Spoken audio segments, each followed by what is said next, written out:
Clôture de la revue annuelle des performances nationales. Après plusieurs jours de travaux, les participants ont formulé des recommandations pour un système éducatif congolais plus fort et inclusif. La ministre d'État Raissa Malou insiste sur leur mise en œuvre rapide. Rentrée scolaire 2025-2026, malgré les appels au boycott de certains mouvements syndicaux, les autorités rassurent. Les brevets des IPP confirment que la rentrée aura bel et bien lieu ce 1er septembre dans l'apaisement et la sérénité. Réforme éducative. Avec l'appui de l'UNESCO, le projet Efficace lance le déploiement des formateurs pour les humanités pédagogiques rénovées dans plusieurs provinces pilotes, une étape décisive vers la modernisation de la formation des enseignants en RDC.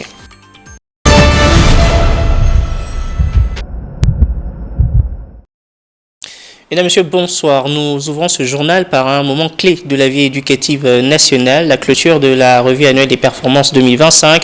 Après plusieurs jours d'échanges intenses, les participants ont formulé une série de recommandations pour consolider le système éducatif congolais. La ministre d'État Raissa Malou a insisté, il faut transformer ces résolutions en actions concrètes au service de l'école congolaise. On l'écoute. Je suis particulièrement satisfaite de la manière dont vous avez su transformer les défis en recommandations concrètes qui constituent une véritable feuille de route pour l'année scolaire 2025-2026.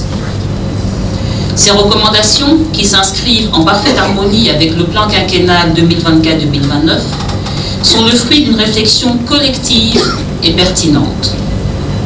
Elles sont également le reflet de la vision du chef de l'État, Son Excellence Monsieur le Président de la République, qui place l'éducation au cœur de la refondation de notre pays. Permettez-moi de mettre en lumière quelques-uns des points les plus significatifs. Sur l'axe de la qualité de l'accès, nous avons identifié la nécessité de renforcer la formation continue des enseignants et des encadreurs, d'opérationnaliser les classes préprimaires dans toutes les provinces. Ces deux actions sont fondamentales pour garantir une éducation de base solide à tous nos enfants. Sur l'axe de la gouvernance, vous avez recommandé notamment d'opérationnaliser les normes et standards en matière de création et d'implémentation des bureaux gestionnaires et des écoles, ainsi que de sécuriser le patrimoine du ministère par l'obtention des titres fonciers. Ces mesures sont essentielles pour assainir notre administration et la rendre plus efficace. Sur l'axe de la nouvelle citoyenneté, le travail a mis en avant l'importance d'intégrer les notions de nouvelle citoyenneté dans les programmes d'enseignement et d'organiser les clubs de citoyenneté scolaire. Car l'école n'est pas seulement un lieu de savoir, mais aussi de formation de citoyens responsables. Ces recommandations, mesdames et messieurs, ne doivent pas rester de simples lignes écrites sur un rapport. Elles sont la base de notre travail pour les mois à venir, les fondations sur lesquelles reposera l'année scolaire 2025-2026. Et dans la même dynamique, les ministres provinciaux présents à Kinshasa, dont celle du Nord Kivu, se sont exprimés. Priska Mwanda Kamala a salué une vision collective pour bâtir une école résiliente et inclusive. On l'écoute.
Restant dans le secteur éducatif toujours avec un autre dossier sensible, à la veille de la publication des résultats de l'examen d'État édition 2025 dans les provinces du Nord et Sud Kivu, la ministre d'État Raissa Malou a adressé un message fort aux finalistes.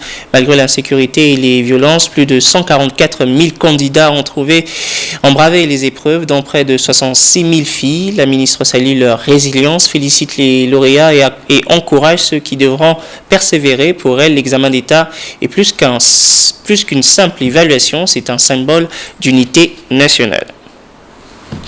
Et dans la foulée, la ministre provinciale du Nord Kivu a pris la parole. Elle réaffirme le soutien de son gouvernement aux finalistes et appelle à croire en leur avenir malgré les souffrances imposées par la guerre.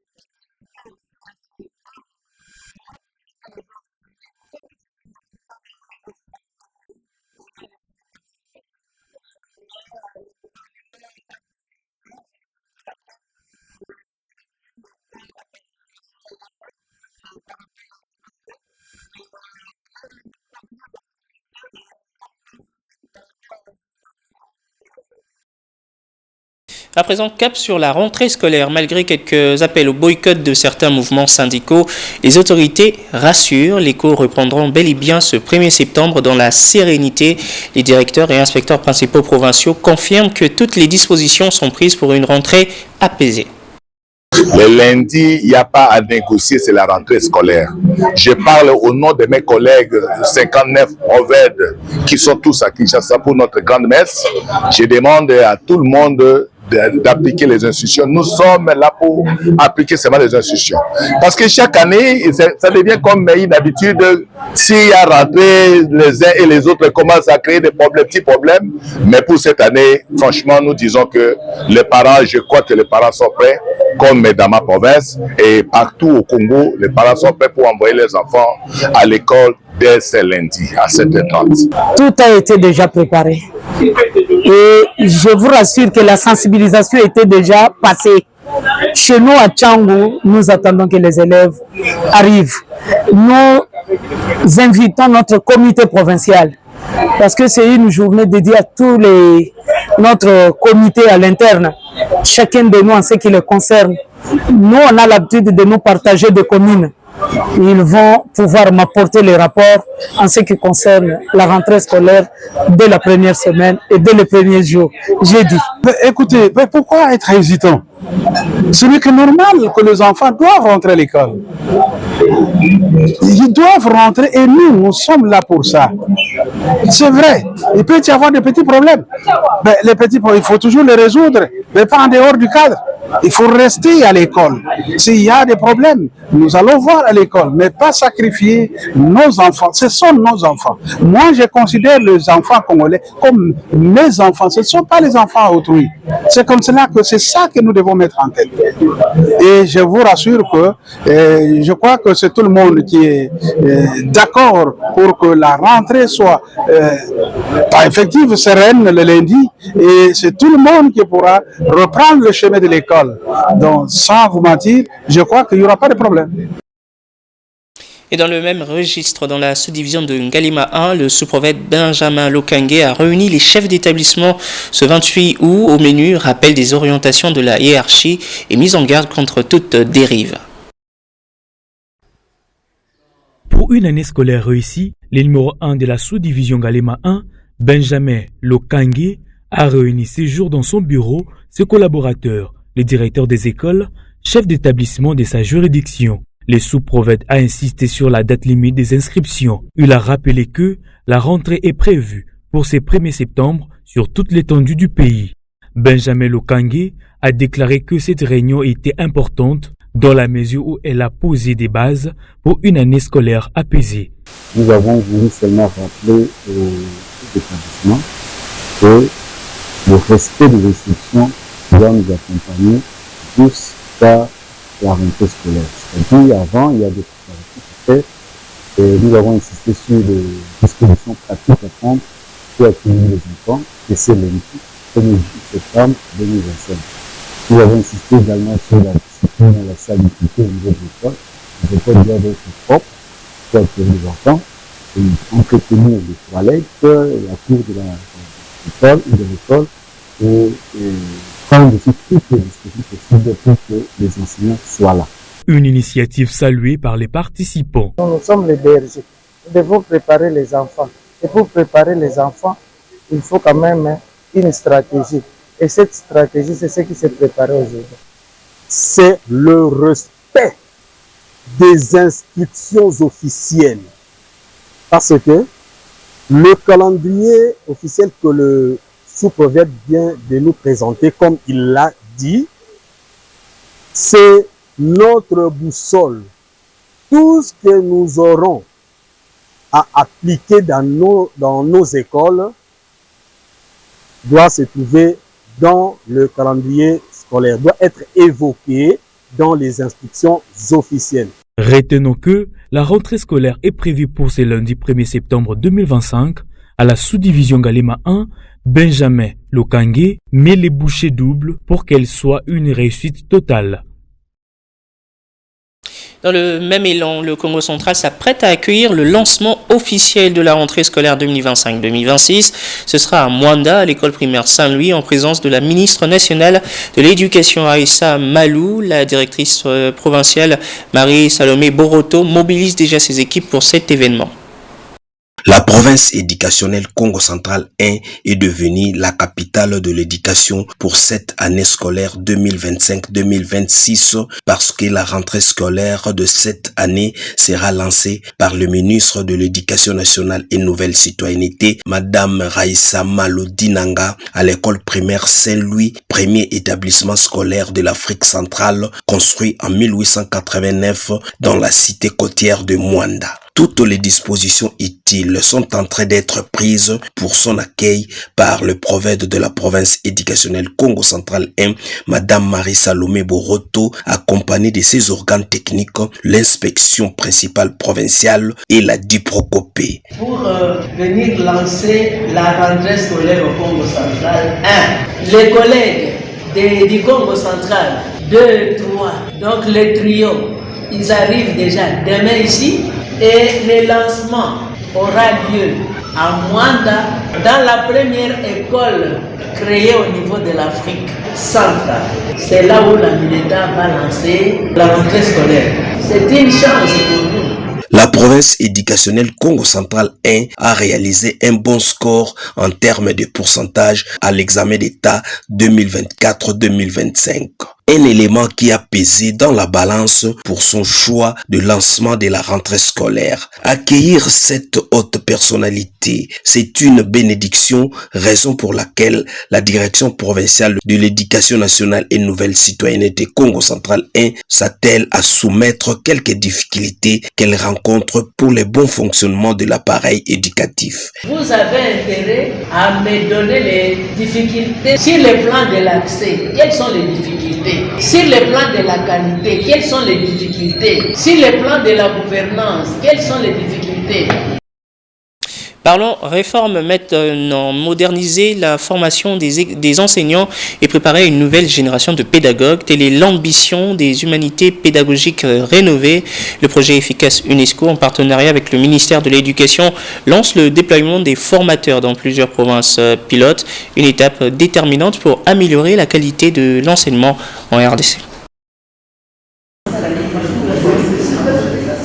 À Kinshasa, le projet efficace UNESCO et la direction de la formation des enseignants lancent dès la semaine prochaine le déploiement des formateurs dans 3 provinces pilotes, Congo central 2, Kasai et Bandaka 1.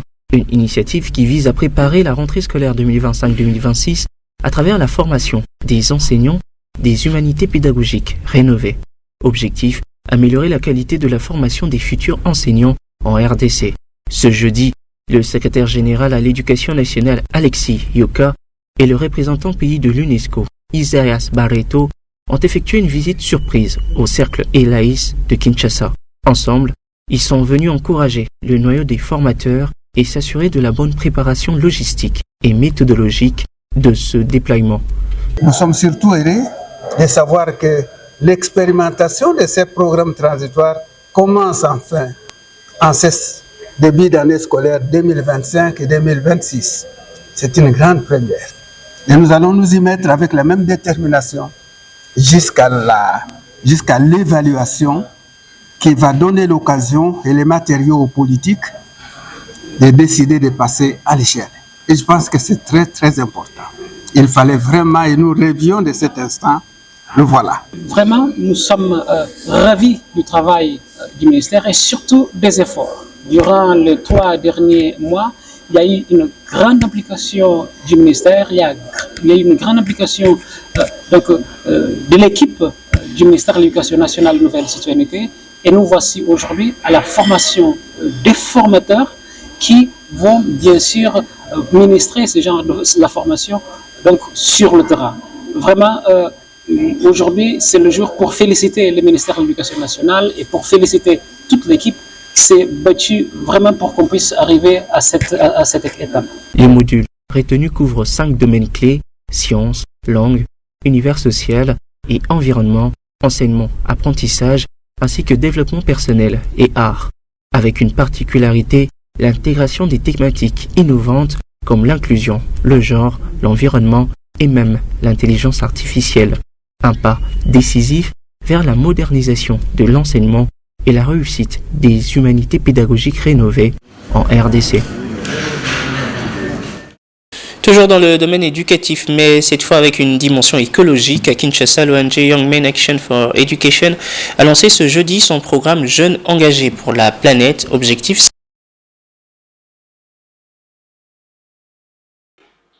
la jeunesse doit être le principal levier dans la lutte contre les réchauffements climatiques et la préservation de l'environnement. C'est tout le sens du programme Jeunes engagés pour la planète de IMAE ONG lancé ces jours. On doit renforcer certaines expériences qui sont déjà d'actualité, faire de plus en plus le jeune des ambassadeurs de l'environnement, les engager dans des actions en lien avec l'environnement, même en lien avec l'assainissement, en lien avec le climat. Ce sont des actions qui seront menées. Vous avez aussi des actions de formation, avec notamment de petits séminaires ou de conférences de formation, non seulement avec les élèves, mais même avec les formateurs, les enseignants, pour que ces derniers servent des ponts entre les apprenants, donc sur des questions liées à l'environnement. Ces programmes visent essentiellement les élèves. Ce que nous visons, c'est tel que nous l'avions dit, nous allons travailler sur une approche éducative, participative et innovante. C'est question d'informer, de former et de sensibiliser les élèves pour qu'ils s'approprient des questions environnementales et qu'ils deviennent des ambassadeurs ou des relais communautaires sur ces questions. Et l'environnement, les questions liées à l'environnement, c'est un champ d'action qui est plus complexe. C'est ainsi que nous n'allons pas travailler sur toutes les thématiques, mais nous allons beaucoup plus aborder sur les questions liées au changement climatique, la préservation de la biodiversité, les questions liées à la réglementation foncière, l'urbanisme et habitat et la gestion durable des déchets. Pour le coordonnateur de ces programmes, il est important d'initier les élèves à la préservation et protection de l'environnement. Il est à noter que ce lancement a eu lieu en présence des experts du ministère de l'Environnement, de l'Éducation nationale et Nouvelle Citoyenneté, des représentants des enseignants, de l'ONG internationale Greenpeace, SOS Kinshasa et autres partenaires éducatifs. À présent, le vice-premier ministre, ministre du budget, a reçu son collègue ministre d'État en charge des relations avec le Parlement. Adolphe Mouzito et Guy Luando ont échangé sur l'avancement du projet de loi de finances 2026.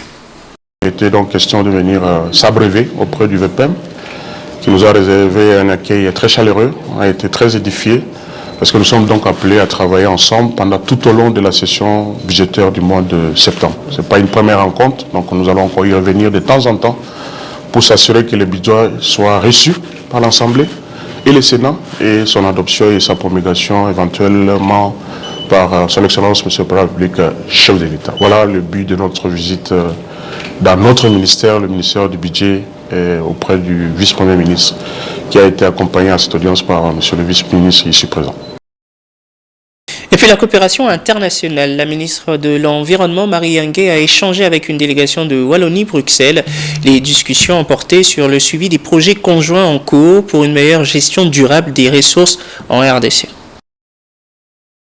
Le délégué général de la Fédération Wallonie-Bruxelles, David Tonnen, s'est dit honoré de présenter sa collaboration avec l'agence de coopération, l'APEF, qui joue un rôle crucial dans le financement des projets en République démocratique du Congo, en particulier ceux axés sur l'économie verte, le développement durable et la lutte contre le changement climatique. Il a dit lors de l'audience lui accordée par la ministre de l'Environnement, Développement durable et Nouvelle économie du climat, Marie Yangué Ndambo. La responsable pays à l'APEF à Bruxelles, Anne Coppens, a quant à elle fait part à la ministre des projets en cours en République démocratique du Congo. Son agence exécute des programmes de développement en collaboration avec le ministère de l'Éducation dans 4 provinces, à savoir dans le Grand Katanga et l'ex-Kasaï oriental. Elle intervient dans le domaine du maraîchage au Katanga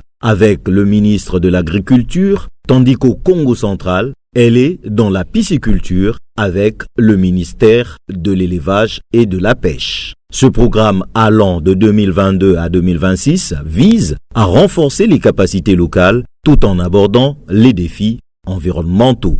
Selon Anne Coppens, cette visite visait l'exploration des nouvelles pistes de collaboration avec le gouvernement congolais en vue des futurs programmes 2027-2031. La FEP prévoit d'inclure des initiatives renforcées pour lutter contre le changement climatique et protéger l'environnement. Voilà qui met un terme à ce journal, mesdames et messieurs. Merci de l'avoir suivi. Très bonne soirée sur nos antennes.